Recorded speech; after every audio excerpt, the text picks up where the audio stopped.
PDI Perjuangan membuka diri untuk menjalin kerjasama dengan Partai Demokrat di Pilpres 2024. Mengawali rencana kerjasama politik ini, Sekjen PDI Perjuangan Hasto Kristianto dan Sekjen Demokrat Teguh Rifki Harsha mematangkan pertemuan Puan dan AHY. Tawaran kerjasama politik PDI Perjuangan kepada Demokrat mencuat di tengah penentuan cawapres Anies yang tak kunjung diputuskan. Apakah PDI Perjuangan tengah menggoda Demokrat? Sore ini kita akan membahasnya dengan narasumber yang bergabung melalui sambungan virtual. Ada Sekjen PDI Perjuangan Hasto Kristianto. Selamat sore Mas Hasto. Selamat sore, Rifana, apa kabar? Baik, ada Wasekjen Partai Demokrat Janssen Sitindaun. Selamat sore Bang Janssen. Selamat sore Rifana, shalom untuk seluruh penonton CNN. Dan Direktur Eksekutif Indikator Politik Burhanuddin Muhtadi. Selamat sore Mas Burhan. Sore Rifana, sore Mas Hasto, Bang Janssen. Oke, saya mau ke Mas Hasto dulu. Karena ini ajakannya dari PDI Perjuangan. Mas Hasto, apakah PDI Perjuangan memang betul menawarkan kerjasama politik kepada Demokrat di Pilpres 2024 untuk mendukung Ganjar sebagai upaya menggoyang koalisinya Anies Baswedan, Mas Hasto? Ya kalau kita lihat tadi tayangan Mbak Puan menyebut Mas AHY di tengah-tengah rapat kerja nasional. Nyebutnya aja dengan nada khusus tadi. Sehingga apa yang disampaikan Mbak Puan itu bukan satu hal yang main-main, maka kemudian saya juga menindaklanjuti. Yang penting adalah kedua partai membangun pintu-pintu komunikasi. Jadi ruang dialog itu dibuka dan saya sudah bertemu dengan Sekjen Partai Demokrat, Mas Teguh Rifki sambil makan ayam berkah. Sehingga pertemuan itu juga diharapkan membawa berkah. Tapi kalau itu dikatakan sebagai bujuk-membujuk, kemudian apalagi tadi dari Partai Nasdem mengatakan mau menjegal, nggak ada niatan jegal-menjegal. PDI Perjuangan ini menyatukan bukan memecah. Sehingga apa yang disampaikan Mbak Puan sebagai Ketua DPP Bidang Politik, apalagi sebagai Ketua DPR dalam membangun ruang komunikasi, ruang dialog, termasuk menyebut nama Mas AHY itu tidak main-main dan bukan gimmick politik. Oke, jadi itu bukan gimmick politik, tapi sebelumnya Mas Hasto kan selalu mengatakan bahwa dua partai yang tidak mungkin diajak kerjasama politik dengan PDI Perjuangan itu Demokrat dan PKS. Lalu kenapa sekarang tiba-tiba berubah menawari Demokrat kerjasama politik, Mas Hasto? Ya, kerjasama kan ada beberapa tahap. Tahap pertama adalah kita membuka ruang komunikasi, ruang dialog itu dibuka. Setelah hal tersebut baru kita berbicara. Mengingat pemilu legislatif dan pemilu presiden berjalan serentak, itu pun kami tetap menghormati etika politik bahwa Partai Nasdem, PKS, dan Demokrat itu sudah menjalin suatu kerjasama. Nah, kalau kita lihat lingkungan eksternal kita kan juga kecenderungan di tengah pertarungan geopolitik global ini, setiap negara mengedepankan apa yang disebut sebagai persatuan nasional agar kita bisa melakukan suatu loncatan kemajuan dengan cara apa? Membangun persatuan dan kesatuan bangsa. Kesadaran itulah yang muncul pada saat Rakernas. Kita ingat Rakernas dimulai pada tanggal 6 Juni bertepatan dengan hari lahir Bung Karno yang juga membawa suatu ide-ide persatuan nasional. Diakhiri pada tanggal 8 Juni di mana pidato penutupan Ibu Mega juga mengambil spirit dari kepemimpinan almarhum Pak Taufik Kemas yang dikenal sangat mengedepankan dialog, membantu, menolong orang, dan kemudian juga mencari titik-titik temu dari berbagai perbedaan. Dan kemudian almarhum Pak Taufik Kemas menjadi ketua MPR juga pada masa pemerintahan Presiden SBY, sehingga tidak ada yang mustahil dalam politik di dalam membangun niat baik untuk kepentingan bangsa dan negara. Oke, mencari titik temu dengan rendah hati PDI Perjuangan menawari Demokrat untuk bergabung, ini berarti serius ya Mas? Kok Nana ragu-ragu? Oke, itu saya minta penegasannya nih. Saya minta penegasannya karena sampai dengan rendah hati loh Mas Hasto menawarkan kerjasama politik itu. Ini jarang-jarang ini dikeluarkan oleh PDI Perjuangan, Mas Hasto.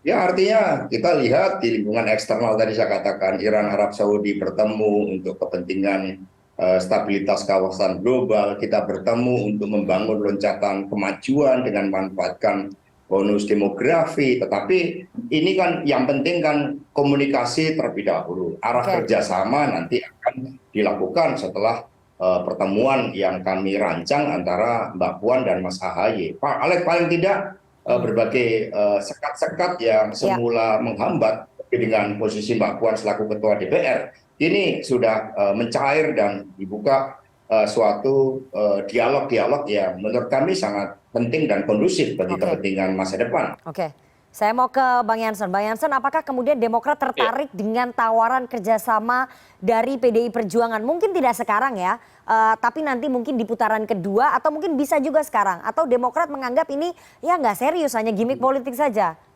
Tertarik nggak Demokrat? Jadi begini, pertemuan Mbak Puan dengan Mas Ahaye ini jangan dimaknai melulu begitu ya Nana, hanya soal pilpres saja. Jadi jauh lebih besar dari itu. Jadi komunikasinya Mbak Puan dan Mas Ahaye ini aja kan sudah sangat bagus nih. Mereka bersilaturahmi sudah sangat bagus. Mau dari sudut manapun dilihat, konstruksi sosial, agama, hubungan kemanusiaan, ya komunikasi Mbak Puan Mas Ahaye ini sangat bagus. Apalagi dalam persepsi publik Indonesia beberapa puluh tahun terakhir ini kan hubungan Partai Demokrat dengan PDIP ini kan dalam tanda kutip itu dianggap agak dingin, beku dan lain-lain begitulah. Jadi walaupun dalam sejarah politik Indonesia pasca reformasi inilah dua partai yang sesungguhnya paling sukses. Jadi dua partai ini sama-sama pernah melahirkan presiden. Dua partai ini sama-sama pernah menang pemilu.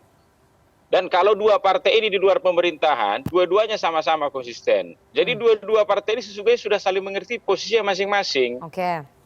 Jadi kalau tadi kemudian ada kalimat dari teman-teman Nasdem begitu, penting juga saya luruskan itu, ini menjegal koalisi perubahan, tidak. Dalam kesepakatan koalisi kita itu imperatif terang dan tegas ditulis begitu, tidak melarang itu. Partai-partai ini untuk berkomunikasi dengan partai manapun. Tiap partai kan punya kedaulatan. Dan sampai per hari ini, sebagaimana juga disampaikan oleh Mas Hasto di banyak kesempatan, teman-teman PDI ini mengerti kok posisi Partai Demokrat sampai per hari ini masih ada di koalisi perubahan. Dan kita mengusung Mas Anies Baswedan. Jadi ini penting diluruskan. Jadi ini bagian dari kedaulatan partai. Jadi saya pribadi begitu ya, selaku seorang loyalis SBY, 15 tahun terakhir ini ikut di Partai Demokrat, senang dengan pertemuan ini. Ya kalau tembok Berlin aja bisa runtuh gitu, masa tembok Berlin versi Indonesia ini nggak bisa runtuh? Jadi diakui ya, hubungan PDI Perjuangan dengan Demokrat ini dingin selama beberapa tahun dan sekarang mulai mencair begitu Bang Jansen. Anda mau mengatakan begitu? Soal mencairnya es ini sampai mana nantilah kita lihat. Kan ini kita proses pencairan esnya dengan Mas Hasto dengan Bang Rifki bertemu di Ayam Berkah ini cair ini. Itulah aku bilang tadi, pasca Mas Hasto dan Bang Tengku Rifki bertemu, ternyata proses pencairannya diiyakan. Mbak Puan dan Mbak Puan dan Mas Ahaye akan bertemu. Soal kapan waktunya kita lihat kan begitu. Syukur-syukur proses pencairannya ini lebih jauh lagi. Dua orang ideolog kami begitu, Ibu Mega di PDIP dan Pak SB di Demokrat, syukur-syukur bisa bertemu begitu. Kan bagus ini, itu makanya kami Partai Demokrat tidak ingin berandai-andai itu. Orang bertemu aja belum kok. Tetapi minimal kebekuan itu pelan-pelan kelihatannya mulai mencair begitulah. Jadi kita dorong dulu ini. Komunikasi ya, silaturahmi kita dorong dulu. Soal kerjasama nantilah ya. Itu yang pasti ingin juga kami tegaskan di hadapan penonton CNN di seluruh Indonesia ini, sampai per saat ini Partai Demokrat masih di koalisi perubahan. Koalisi perubahan ini owner pendirinya salah satunya adalah Partai Demokrat begitu dia. Itu penting juga untuk diterangkan Nana. Masa nggak kita dorong sih silaturahmi begitu? Baik, Bang Jansen. Kan kita dorong lah. Meskipun komunikasi sudah mulai cair, tapi bukan berarti harus berkoalisi ataupun bekerja sama politik begitu ya? Karena Demokrat tetap iman politiknya belum bergeser dengan Anies, dengan koalisi perubahan ini, Bang Jansen. Ya sampai per saat ini begitu ya, Partai Demokrat masih di koalisi perubahan, itu dia. Yang ingin kita dorong ini adalah... Sampai saat ini berarti ke depan bisa berubah dong Bang Jansen. Kalau ke depan ini kan masih 5 bulan ke depan nih. Saya kan nggak bisa berandai-andai juga Nana itu. Ini udah kelihatan untuk menebak masa depan begitu. tapi yang pasti begini ya, Mas Ahaye begitu dalam banyak kesempatan ketua umum kami itu menyampaikan kami tidak akan pernah menyerah untuk kemudian membawa koalisi perubahan ini berlayar. Kecuali kemudian koalisi ini menyerah sendiri dan sampai sekarang belum ada tanda-tanda untuk menyerah. Baik. Saya mau ke Mas Hasto dulu. Berarti memang diakui ya Mas Hasto bahwa ada hubungan yang cukup dingin antara PDI Perjuangan dengan Demokrat selama beberapa tahun ini dan proses pertemuan antara Anda dengan Sekjen Demokrat dan kemudian nanti berlanjut Puan dengan Ahaye itu adalah proses pencairan komunikasi politik untuk kontestasi ke depan begitu Mas Hasto ya? Ya, Bung Jansen tadi udah sangat jelas Hmm, dan pernyataan Bung Jansen itu terasa menyedapkan Oke, yang semakin memperkuat ya spirit dari pertemuan kami dengan Mas Rifki di Ayam Berkah. Hmm, Sehingga kami meyakini kami makan di Ayam Berkah juga bukan sekedar cari tempat nongkrong. hmm. Namanya saja kami cari yang simbolik, Ayam Berkah. Sehingga Supaya bawa apa nih? berkah bagi bangsa dan Oke, negara. Tetapi sekali lagi arah dari kerjasama politik tentunya akan didahului terlebih dahulu Hmm, dengan pertemuan antara Mbak Puan dan Mas AHY. Karena Mbak oke, Puan lah yang selama ini mendapatkan tugas hmm, dari Ketua Umum dalam melakukan lobby politik. Tugas saya sebagai sekjen menyiapkan oke. segala sesuatunya secara teknis dan substansinya. Terima Baik, kasih. baik. Saya mau ke Mas Burhan. Mas Burhan, bagaimana kemudian Anda melihat manuver PDI Perjuangan yang tiba-tiba mau membuka komunikasi politik dengan Demokrat yang selama ini tersumbat sebetulnya di tengah situasi koalisi perubahan sedang ruwet nih soal cawapres. Apakah ini bukan upaya menggoda ya, Mas? Mas Burhan. Begini, ya sah-sah saja kalau ada pihak yang mengatakan itu bagian dari tebar pesona ya. Hmm, Tetapi buat saya ada perubahan strategi yang positif dari PD Perjuangan, terutama pasca Rakernas, hmm, untuk lebih inklusif. Karena bagaimanapun Pilpres ini melibatkan audiens yang lebih luas. Bukan semata-mata mereka yang memiliki KTA PD Perjuangan. Ini istilahnya Oke. Pak Jokowi ya ketika Ya, memberikan semacam wejangan di acara ya, Rakernas. ya. Jadi kalau ingin menang, mau tidak mau PD Perjuangan harus reach out ke konstituen partai yang lain dan harus tampil lebih inklusif, lebih terbuka sehingga tidak terkesan oleh Eksklusif ya. sebagian pihak dianggap sebagai sombong ya. Hmm, Jadi menurut saya ini sesuatu yang bagus, apalagi disampaikan oleh Mbak Puan yang notabene adalah putri almarhum Taufik Kemas. hmm, Jadi Pak Taufik Kemas ini kan figur di PD Perjuangan yang bisa menampilkan diri sebagai icebreaker hmm. pada masa Pak SBY menjadi presiden dan ketika PD Perjuangan menjadi oposisi 2 periode.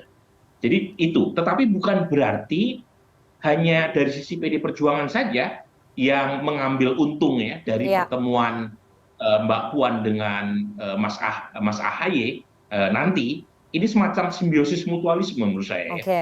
Jadi di satu sisi PD Perjuangan image-nya akan lebih inklusif dan akan memberikan semacam investasi buat putaran kedua. Jadi kalaupun toh misalnya Ya, Mas ya. AHY tidak berkoalisi dengan PD Perjuangan di putaran pertama, di periode kedua itu sinyalnya udah ditangkap oleh konstituen Partai Ah, oke. Demokrat dan partai lain. Nah, tetapi bukan hanya dari situ saja, Demokrat juga menurut saya mengambil keuntungan.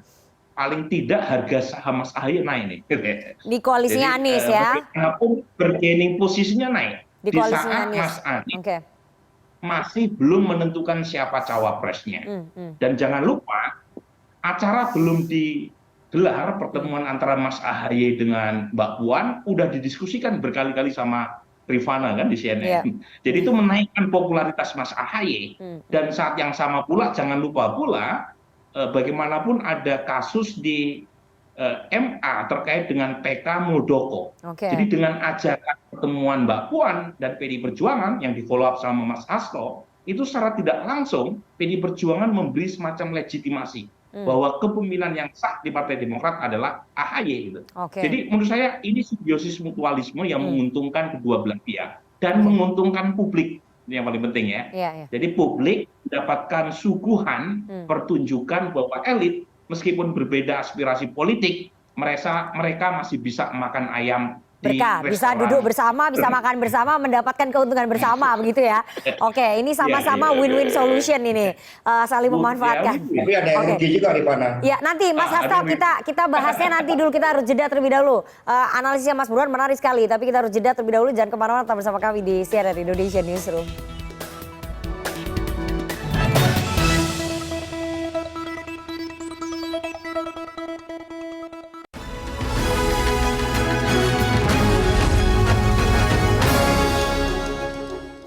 Ya, terima kasih Anda masih bersama kami di CNN Indonesia Newsroom. Kita akan lanjutkan perbincangan kita dengan para narasumber. Ada Sekjen PDI Perjuangan Hasto Kristianto, Wasekjen Partai Demokrat Janssen Sitindaun, dan Direktur Eksekutif Indikator Politik Mas Burhanuddin Muhtadi. Saya mau ke Mas Hasto lagi. Mas Hasto, apakah tadi analisisnya Mas Burhan itu betul ya bahwa ini PDI Perjuangan mulai mengubah strategi politiknya menjadi lebih inklusif begitu ya, ataupun terbuka, menjalin komunikasi dengan banyak pihak untuk mengantisipasi ini kalau misalnya nanti bertemu dengan Prabowo Subianto di putaran kedua. Ini memang sudah diantisipasi dengan perubahan strategi yang seperti ini, Mas Hasto? Ya, PD Perjuangan partai yang inklusif sejak dilahirkan. Hanya saja di dalam strategi kita mengikuti tahapan-tahapan.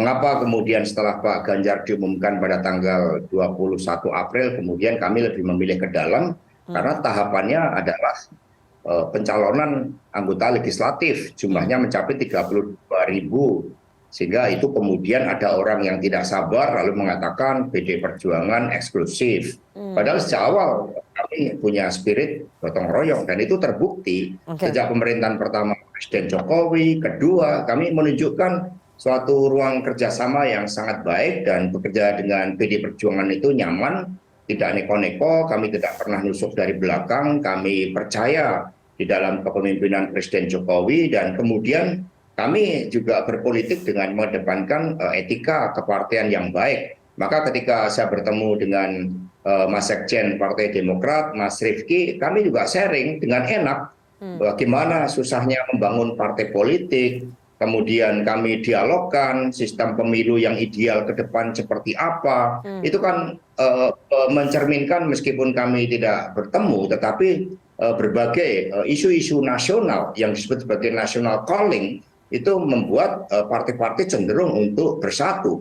Tapi kalau kita melihat dampak pandemi belum sepenuhnya usai, di dalam Rakernas Presiden Jokowi memberikan arahan bagaimana agar kita bisa mencapai loncatan kemajuan dengan memanfaatkan bonus demografi, waktunya hanya 13 tahun, maka kami merespon setelah seluruh tahapan-tahapan selesai, kemudian kami bergerak lebih progresif lagi di dalam membangun kerjasama partai politik, termasuk yang dilakukan Mbak Puan Maharani dengan menyebut Mas AHY. Oke, jadi Mas Hasto serius ya PDI Perjuangan menawari Mas AHY sebagai cawapresnya Ganjar, itu yang ditunggu-tunggu sebetulnya oleh publik. Arahnya ke situ nggak? 20 menit sudah 3 kali. Rifana menanyakan sama. Ini arahnya sehingga ke situ. Ketika kami menindaklanjuti dengan bertemu sesama sekjen, mempersiapkan pertemuan antara Mbak Puan dengan Mas AHY, maka apa yang disampaikan Mbak Puan pada saat Rakernas, dan di situ juga ada Pak Ganjar Pranowo, calon presiden kami yang elektoralnya semakin meroket, itu menunjukkan keseriusan. Tetapi tahapan-tahapan yang kami lakukan adalah ice breaking-nya dari Mas Burhanuddin Muhtadi tadi dilakukan, kemudian jembatan komunikasi dibuka, setelah pintu diketuk, ya kemudian kita akan membahas lebih dalam lagi, karena kami paham Partai Demokrat, Nasdem, dan PKS sudah melakukan kerjasama terlebih dahulu. Kecuali kemudian yang berubah itu adalah bukan agenda koalisi, tetapi koalisinya yang berubah menjadi beberapa macam koalisi. Oke, jadi kalau misalnya koalisinya bubar jalan, Anda ingin mengatakan kalau koalisinya Anies Baswedan bubar jalan, Aniesnya nggak dapat tiket berlayar, nah PDI Perjuangan akan membuka kesempatan ataupun membuka pintu bagi Demokrat kalau mau bergabung mendukung Ganjar, begitu Mas Hasto poinnya? Itu etika politiknya, jadi bukan bubar jalan, itu bukan bahasa PDI Perjuangan. Ya, jadi kalau misalnya koalisinya gagal berlayar, saya ganti nih kata-katanya. Kalau koalisinya gagal berlayar, koalisi Anies Baswedan gagal berlayar, Aniesnya nggak dapat tiket, nah artinya kan Demokrat ini belum punya pilihan, nah berarti PDI Perjuangan membuka pintu ya? Ya, Mas Burhan tahu bagaimana dinamika elektoral dari nama-nama yang dipersepsikan kuat sebagai calon presiden. Ketika elektoral salah satu kandidat tiba-tiba turun menerus, partainya juga turun, maka ada ruang untuk dialog di dalam mencari formulasi yang baru. Dan ini akan terjadi menjelang bulan Oktober, suatu proses konsolidasi, dan kita berharap ya hanya ada 2 atau 3 pasangan calon. Oke, saya mau ke Bang Jansen. Bang Jansen, apakah betul tadi yang disampaikan bahwa karena seorang calon ini mungkin mengarah ke Anies Baswedan ya, capres Anda, capres koalisi Anda, yang tren elektoralnya menurun terus, kemudian partai-partai koalisi pendukungnya juga kena imbasnya, menurun juga tren elektoralnya, makanya ada pintu komunikasi yang dibuka. Betul seperti itu, Bang Jansen? Kalau terkait koalisi perubahan ya, sebagaimana disampaikan secara resmi oleh Ketua Bapilu kami Andi Arief ke publik begitu, posisi Demokrat hari ini tetap meminta kepada Mas Anies Baswedan untuk segera mengumumkan calon wakil presidennya. Oke. Yang kita evaluasi di situ kan soal strategi last minute-nya. Ada partai di internal koalisi kami, mereka beranggapan last minute aja cawapresnya diumumkan. Kita Partai Demokrat melihat, oh nggak bisa, ini kan posisi capres kita ini di banyak survei itu kan sekarang di posisi nomor 3 begitu. Ini partai yang minta last minute apa nih, Nasdem ya? Itu makanya kita kemudian butuh jalan ilmiah untuk memenangkan kandidasi ini. Itu makanya sering kami katakan, jangan pernah disamakan pilkada DKI itu dengan pilpres. Itu karena Partai Demokrat ini kami ini selalu terbuka begitu dia. Jadi kalau pilpres ya pidato kita hari ini di Jakarta mungkin baru seminggu lagi kata-kata dan kalimat itu sampai di kampung saya di Sidikalang. Jadi untuk mengubah situasi itu nggak bisa 1-2 hari. Beda dengan pilkada begitu. Kalau pilkada kan kecil. Kita omongkan hari ini misalnya di tempat ini dalam hitungan jam tuh ya, getok ular dia bisa sampai itu di kecamatan yang lain begitulah dia. Itu makanya jangan dimaknai juga Rifana begitu. Kalimat evaluasi dari Partai Demokrat itu, wah ini koalisi perubahan ini akan rubuh begitu. Tidak. Jadi itu adalah bentuk sayang kami ke koalisi yang kami bentuk. Oke, tapi saya ingin tanya, siapa tadi partai koalisi Anda yang mendesak di last minute? Itu maksudnya mengarah ke siapa? Ke Nasdem? Tidak perlu menunjuk partai. Jadi di internal ya macam-macam. Rasanya di koalisi yang lain pun kan macam-macam tuh mazhabnya. Kalau mazhab kami ini kebetulan untuk menang itu harus pakai jalan ilmiah. Nggak bisa kemudian kita berharap kandidat lawan kita misalnya 1 atau 2 orang di luar sana itu kalau istilah tenis itu melakukan unforced error. Wah, dia buat kesalahan, poinnya dapat kita. Itu harus kita jauhkan itu dalam strategi pemenangan. Itu makanya strategi kami Partai Demokrat adalah strategi jalan ilmiah. Menurut kami lebih cepat kemudian calon wakil presiden di koalisi perubahan diumumkan itu lebih baik. Itu makanya keluar istilah time is money. Jangan kemudian kita sudah tidak punya modal, tidak punya uang, kan kita di luar kekuasaan, tiba-tiba modal berharga kita waktu ini kita buang-buang.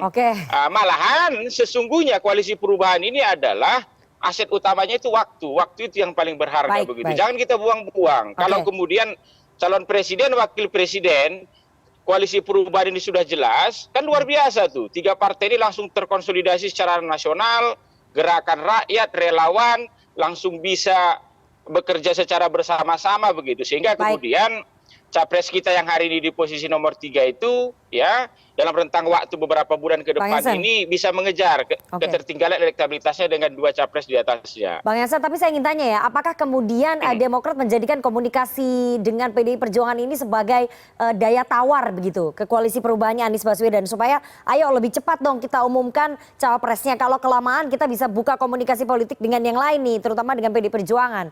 Ini sebagai daya tawar nggak? Seperti yang tadi dibilang Mas Burhan. Kalau untuk kami Partai Demokrat, termasuk khususnya kader model saya ini begitu ya, pertemuan antara Mbak Puan dan Mas Ahaye besok, jangan disederhanakan hanya sekedar bahas soal pilpres, terlalu kecil. Ini ada hal yang lebih besar. Kalau kemudian ada surprise lain yang akan lahir dari pertemuan itu, kita lihatlah. Itu makanya kami mendorong betul nih. Itu loh. Saya termasuk salah satu kader di internal begitu yang mendorong ya pertemuan ini berlangsung itu.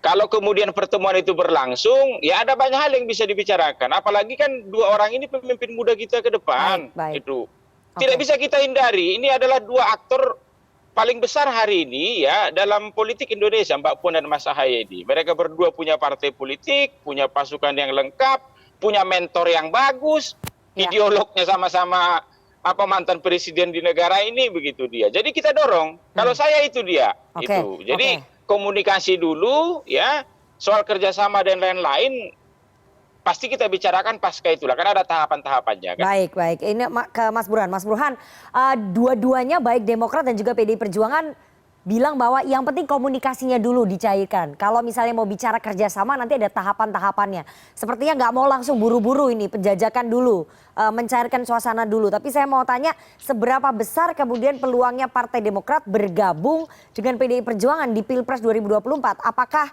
bisa di awal atau berpotensi nanti saja di putaran kedua? Mas Burhan. Begini, kalau dari sisi koalisi, seberapa besar kemungkinan kedua partai ini berjodoh di pelaminan koalisi, mungkin masih ada peluang ke arah sana, meskipun tentu tidak besar ya. Tetapi membayangkan Mas Ahaye menjadi cawapres Mas Ganjar, menurut saya too good to be true. Ya. Tetapi kalaupun toh misalnya gagal berkoalisi sekalipun di putaran pertama, itu secara tidak langsung gesture PD Perjuangan yang diperlihatkan oleh Mas Hasto dan Mbak Puan itu ditangkap oleh basis Partai Demokrat. Jadi dan tentu akan memberikan insentif elektoral di putaran kedua. Ya, bagaimanapun ya, Rifana, di putaran kedua itu menentukan suara pendukung Anies Baswedan, termasuk suara pendukung 3 partai pendukung koalisi perubahan. Kalau misalnya Mas Anies trennya seperti sekarang. Kalau trennya Mas Anies seperti sekarang kan kemungkinan besar Mas Anies nggak lolos putaran kedua. Cuma lagi-lagi terlalu cepat kita mengambil keputusan Mas Anies lewat di putaran pertama karena masih ada kurang lebih sekitar 7-8 bulan di 2024. Cuma begini ya. Kalau misalnya Mas Ahaye tidak menjadi cawapres Mas Anies, sementara untuk bergabung dengan PDI Perjuangan peluang menjadi cawapres Mas Ganjar juga kecil, tetapi di koalisi pendukung Mas Ganjar lebih menawarkan potensi kemenangan dibanding bergabung dengan koalisi Mas Anies, ya umumnya politisi akan mencari yang mana yang peluangnya lebih besar untuk menang. Meskipun sama-sama tidak mendapatkan posisi sebagai cawapres. Itu kan logika rasional saja. Sama-sama nggak menjadi cawapres, tetapi kalau di satu koalisi lebih menawarkan kemenangan, secara rasional politisi akan mengarah ke sana. Nah, tetapi lagi-lagi kan mungkin terlalu buru-buru ya mengambil kesimpulan itu, toh masih lama. Dan jangan lupa, dia masih ada waktu buat Mas Anies untuk rebound. Meskipun syaratnya memang tidak semata-mata cawapres ini, Bang Jensen ya. Jadi faktor yang menurunkan elektabilitas Mas Anies itu ada 2. Pertama adalah popularitas Pak Jokowi. Awal 2023 sampai sekarang itu rata-rata tingkat popularitasnya itu 79%. Jadi itu yang membuat elektabilitas Mas Anies tertekan. Baru punya peluang kalau misalnya Pak Jokowi mengalami penurunan elektabilitas approval rating. Yang kedua ada basis-basis Pak Prabowo lama yang sebelumnya sempat ke Mas Anies seperti Jawa Barat, Banten, kemudian Sumatera bagian selatan, itu udah balik ke Pak Prabowo. Sekarang Mas Anies cukup kuat atau mempertahankan kemenangan di Sumatera Barat dan Aceh serta Riau. Di beberapa wilayah yang sebelumnya dia sudah kembali ke Pak Prabowo ya? Balik ke Pak Prabowo. Jadi Mas Anies ditekan melalui 2 hal. Satu adalah approval ratingnya Pak Jokowi dan suaranya Pak Prabowo yang kembali. Suara Pak Prabowo yang mulai balik lagi ke kandang. Jadi masih jauh untuk bisa melihatnya. Tapi saya mau singkat saja nih ke Mas Hasto. Kapan rencana pertemuannya Mbak Puan dengan Mas Ahaye akan berlangsung? Di bulan ini atau kira-kira nanti di bulan depan? Jadi baru dikomunikasikan, tadi saya juga komunikasi dengan Mas Rifki, Mas Sekjen, sehingga titik temu untuk jadwal, karena sama-sama Mas Ahaye, Mbak Puan, Mas Ahaye ini sama-sama sibuk ya tugas-tugas kepartean, sehingga dalam waktu dekat ya diharapkan sudah dicari titik temu terkait dengan waktu pertemuan antara Mbak Puan dan Mas Ahaye. Baik, kita lihat nanti bagaimana political will kedua tokoh muda ini ya, baik Mbak Puan Maharani ataupun Mas Ahaye, apakah bisa mencairkan kebekuan politik antara PDI Perjuangan dengan Demokrat yang sudah terjadi dalam beberapa tahun terakhir, karena sekali lagi politik itu sangat dinamis, seni berbagai kemungkinan. Kita lihat nanti ujungnya kemana, apakah akan tetap bertahan di koalisi ini atau mungkin bisa berubah posisi. Terima kasih sekali 3 orang narasumber yang sudah bergabung pada sore hari ini. Ada Sekjen PDI Perjuangan Mas Hasto Kristianto, Wasekjen Partai Demokrat Jansen Sitindaun dan Direktur Eksekutif Indikator Politik Mas Burhanuddin Muhtadi. Sehat selalu Bapak-bapak. Terima kasih semuanya. Makasih Kang Mas Hasto, Mas Burhan, matur nuwun. Terima kasih Bung Jensen, Mas Hasto, ayo Rifana. Sama Mas Burhan.